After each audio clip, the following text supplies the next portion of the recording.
hits it in the air to center. We will see you tomorrow night.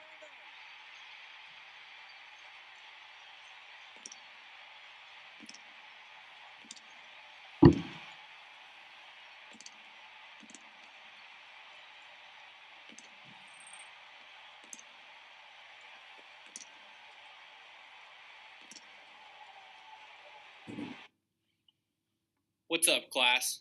I'm Cannon Clark.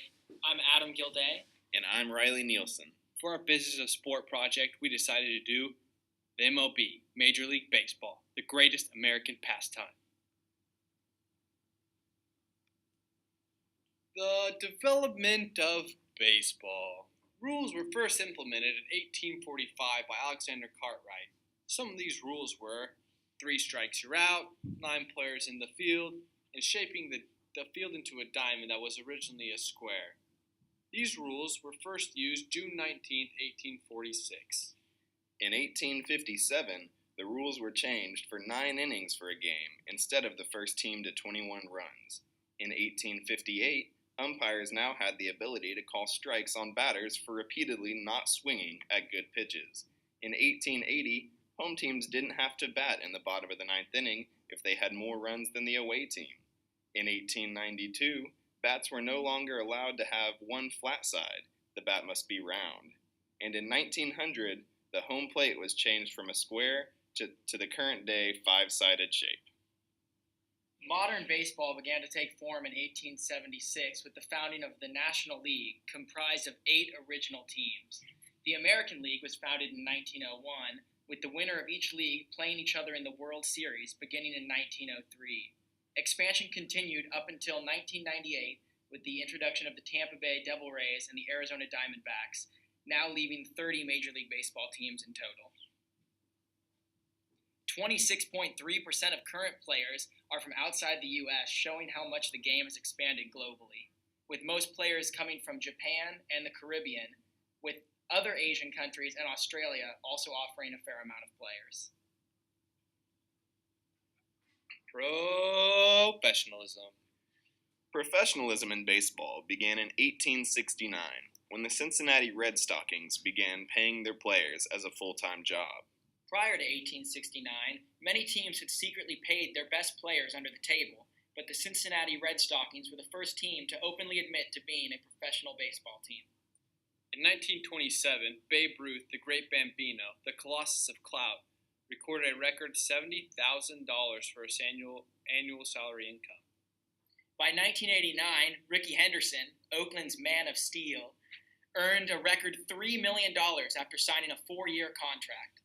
And in the 2007 season, Alex Rodriguez, or A-Rod, earned $27.5 million.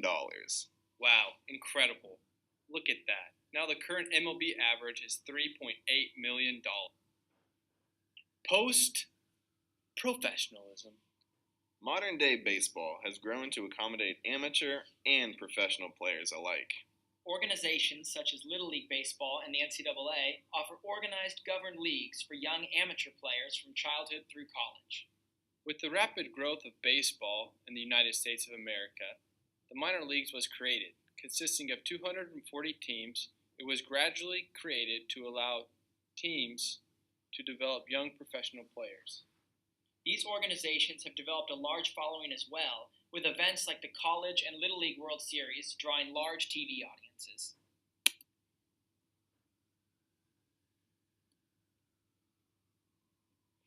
Commercialization. Since 1939, when the first game was broadcast on TV, many networks have since reached out and tried to capitalize on the growing market and obtain more money on the growing sport of baseball. Currently, national broadcast rights are shared by various companies, including MLB Network, ESPN, Fox Sports, ABC, and TBS. Each company is allowed to broadcast games during different time slots throughout the week. Unlike the English Premier League, where the league negotiates TV contracts for the teams, in the MLB, teams are allowed to negotiate their own regional TV rights with interested companies. The sale of regional TV rights can be an immense financial gain to teams. The Los Angeles Dodgers recently negotiated an $8.35 billion billion TV deal for the next 25 years with Time Warner Cable. And even the small market Arizona Diamondbacks recently netted a TV deal believed to be worth over $1 billion. Post-commercialization. Major League Baseball has seen a large increase in revenue through corporate endorsements as companies are lining up to advertise their products through both teams and players by placing ads throughout television broadcasts, in stadiums, and by featuring popular players in their ads. These new endorsement contracts have added to the immense stream of the MLB's revenue, totaling over $9 billion in 2014. Derek Jeter, aka the captain, shortstop for the New York Yankees, led the MLB in endorsement deals, receiving $9 million. Next on the list, governance structure. Ever since the 1919 World Series was fixed by the Chicago White Sox, a commissioner has been appointed to oversee Major League Baseball and maintain the integrity of the game. The current commissioner is Rob Manfred, appointed in January 2015, succeeding Bud Selig, who ran Major League Baseball for over 2 decades. The team owners are in charge of running their respective teams. They run the day-to-day operations and the business side of the team. Team owners also vote and elect the commissioner. Current issues facing Major League Baseball. Performance-enhancing drugs and the pace of play. The use of performance-enhancing drugs has tarnished the reputation of the major leagues, and the commissioner's office is currently doing everything they can to get drugs out of the league. Recently, numerous players received suspensions ranging from 50 to 211 games for their use of steroids. Players like Alex Rodriguez have received year suspensions and are now on the comeback after serving their sentence. In order to appeal to a younger audience and compete with the rising popularity of both the NFL and the NBA, Major League Baseball is seeking to increase the pace of play in order to shorten the average game length and keep viewers entertained. The MLB is currently looking for ideas for speeding up games, such as implementing pitch clocks and shorter commercial breaks between innings. Business of Sport class, that's our presentation. Here's our references. Have any questions, hit the websites.